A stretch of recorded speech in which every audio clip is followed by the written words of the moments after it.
Okay, so good day, folks. Today we're going to have a quick presentation and discussion around volume and intensity.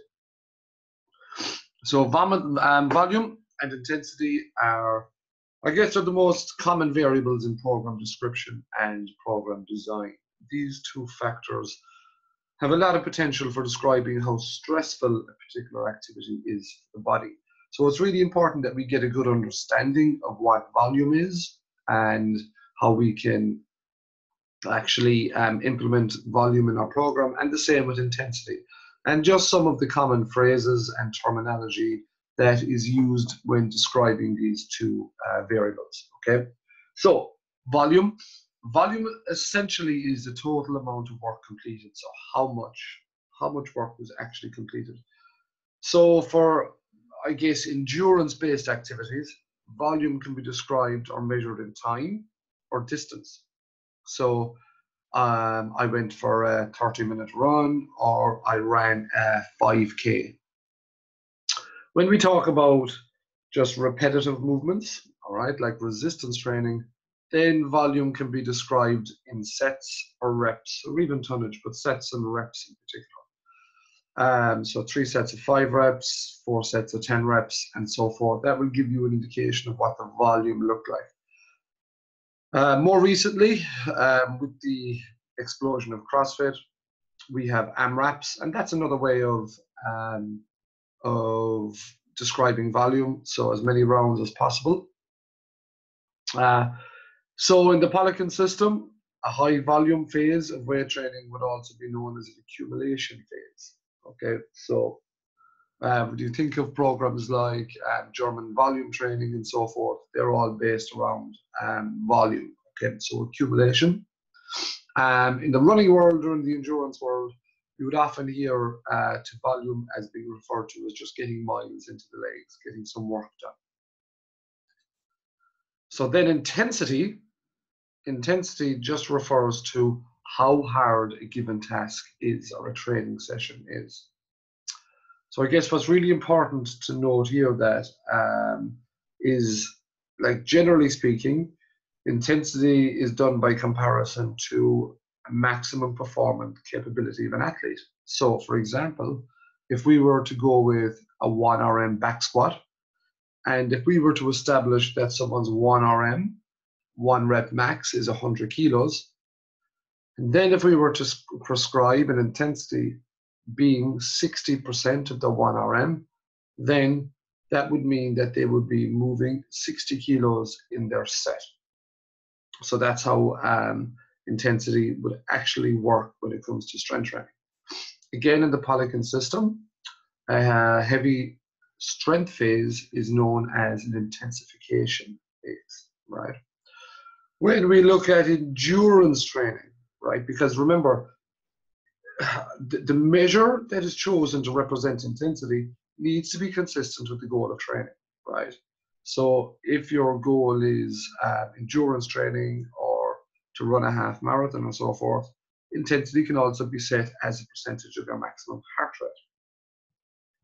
So there's loads of different ways of establishing what your maximum heart rate is. The most common way is just 220 minus your age. For more experienced athletes, I certainly would be getting some physiological testing done. The very gross way of doing it is 220 minus your age, and that can give you an indication of what intensity you're working at, what percentage of your maximum heart rate that actually is. Okay. Another thing to speak about is we also have subjective measures of intensity, right? And that can be done using Borg's rating of perceived exhaustion. So subjectively, we can say, right, that's a 9 out of 10. That's really, really difficult. That's a 2 out of 10. That's not that difficult at all. So it just gives the athlete kind of an internal measure of exactly how hard that is or how difficult that is. And it still represents an excellent way to describe intensity. So when we speak about volume and intensity, we must just have a look at the relationship between the two. So we know that progressive overload is an important concept to keep progressing in our training. So when we start training at this, initially, we will have this alarm phase, and after that alarm phase, you will have a compensation phase.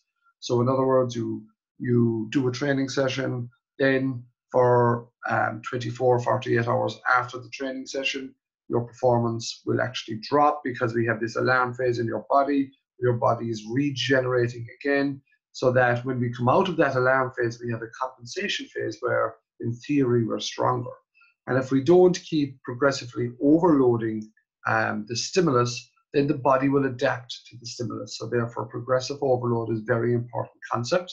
So we can either progressively overload with volume or intensity. So if we see on the graph here, we have four, we'll just call it peaks or just stages or phases of training. So we have a hypertrophy phase, which is a muscle building phase essentially. We have a strength phase, then we have a power phase, and we're going peaking here towards some performance outcome or before some competition. So during the hypertrophy phase, that's when the volume will be at its highest.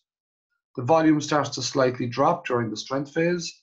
The volume drops even more during the power phase, and it drops down once we get into this competition phase. On the other end of it, in the hypertrophy phase, the intensity isn't that high, but the intensity spikes, okay, through the strength, power, and eventually into the peak phase. So progressive overload first starts with volume here at the start, and following a decrease in volume, we get an increase in intensity. And you might ask yourself, well, why do we start with volume and not intensity? Well, see, generally we're working towards a training goal or a competition, and we want the more intense efforts to coincide with the competition. Now, another thing that we need to consider is that we cannot increase volume and intensity at the same time, as this would create too much fatigue and it would just result in overkill and burnout. So in other words, if we were looking at a strength block, and if we were to start at 3 sets of 10 reps, right, at let's just say 60% of our 1RM, you wouldn't increase the reps and the sets and the RM or the weight at the same time, as that would be increasing volume and intensity, and that would be too much. So when we talk about resistance training, okay, here are like typical weight training guidelines. So we see here up on top, we have the physical quality that we're trying to develop. So strength, power, hypertrophy, and muscle endurance. So here we have the intensity. All right, now the intensity, as we've already established, would be set at 1 RM. Okay, so here we have the reps per set. So this is pretty typical of what you would see in, many journals or many academic journals. Okay, so what would say is that if we want to improve increases in strength, we would have to be working at an intensity of equal to or more than 85% of our 1 RM, and we'd want to keep the reps below 6, at or below 6, I suppose. And if we're talking about power, we would be looking at an intensity of between 75 and 90% of our 1 RM. We'd want to be keeping the reps between 1 and 5. Hypertrophy, on the other hand, we would be looking at an intensity of 67 to 85% of our 1 RM. We'd be looking at a rep range of anywhere between 6 and 12. And here we can see muscular endurance. We're talking about less than 67% of our 1 RM, and we would be looking at having a rep range of anywhere over 12. Okay. Now this is like very much a classic guideline. Now, when we look at this, you'd think that that kind of makes sense. But the one thing that kind of strikes out to me here is that if we are to work for strength, that we always have to be working at or above 85% of our 1 RM. Now, if we were to have a look at this little chart here, this comes from the breakdown of elite Russian weightlifters, okay? So we can see here that we have 5 exercises: the snatch, the clean and jerk, the snatch pull, the clean pull, and the squat. And if we look down here at the squat, we can see that when we look on the graph, they're working between 60 and 70% all the time. That's their average intensity. So if we go back, okay, between 60 and 70%, oh, sorry, now how can I go back? Sorry there. So if we look at that, that would tell us that they are working in this hypertrophy phase here all the time. Now, we know that that isn't necessarily true because weightlifting is a categorized sport and their ultimate goal is to get stronger while staying at the same body weight. That's the goal, okay? So this would indicate to us that that chart doesn't always provide us with the best guide. And I guess you'd kind of say to yourself, well, right, how do we get this contradiction between this chart here that's telling us that we need to be working in these rep ranges and this chart here that's telling us the real world indication of what someone done. And I think that would probably be derived from the fact that an awful lot of these tables here come from peer-reviewed literature where they're working with a group of people for blocks of 10 to 12 weeks. If you were to go through a full year's training, working in this intensity for strength, you would just burn yourself out. There's no way that you would consistently work up on these kind of high numbers to develop strength without completely burning yourself out and have complete overkill, right? So I think that this here just indicates to us that these charts are quite useful, but they do have their limitations as well.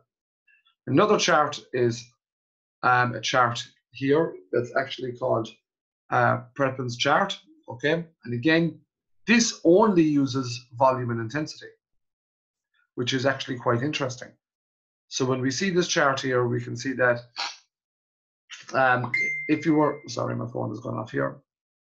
Here's our percentages, our intensities. Here's our reps and our reps that we should be using within that intensity. This is our optimal range, and this is our total range.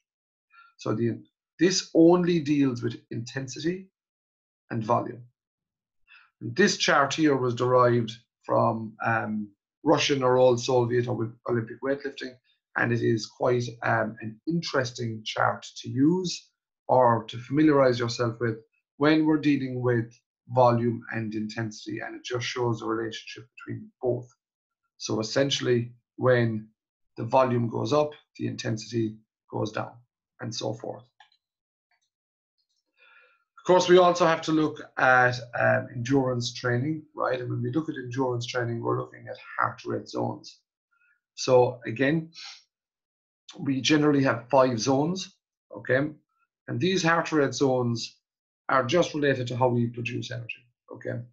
So when we're down here in zone 1, it's very, very light. It's more a recovery zone, encourages the flow of blood, and so forth. And the whole way up here to like a maximum zone, right?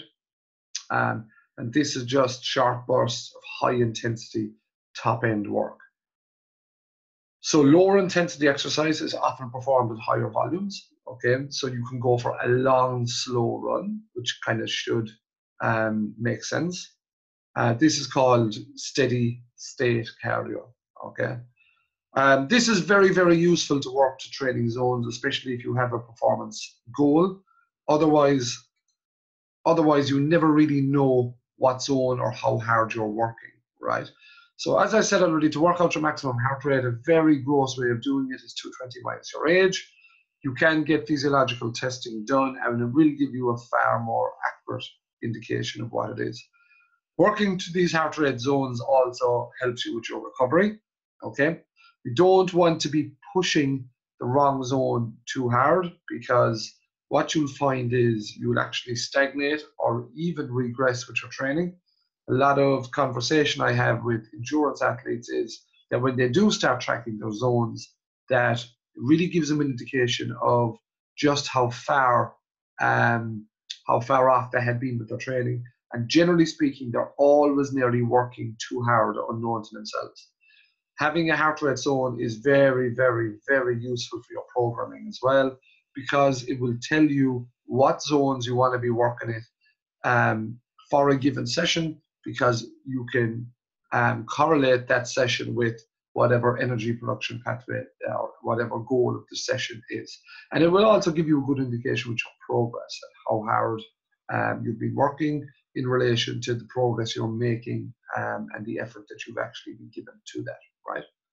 So that just gives us an indication of volume and intensity. I just spoke from a strength and an endurance standpoint.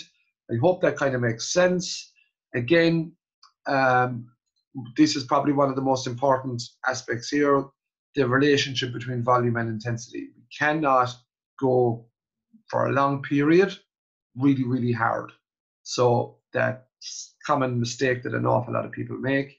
And the other point that I was trying to make, which I find that is really important, is we cannot be pushing these high strength sessions all the time, because even the elite athletes don't do that, as was seen here on this chart when we saw that the squat, which would be the fundamental strength movement within these exercises, you know, like the squat gives you the base for your clean and jerk and your snatch.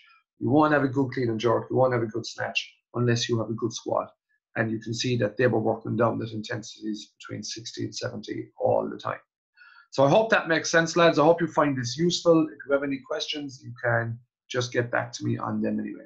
Okay, so thanks very much, lads.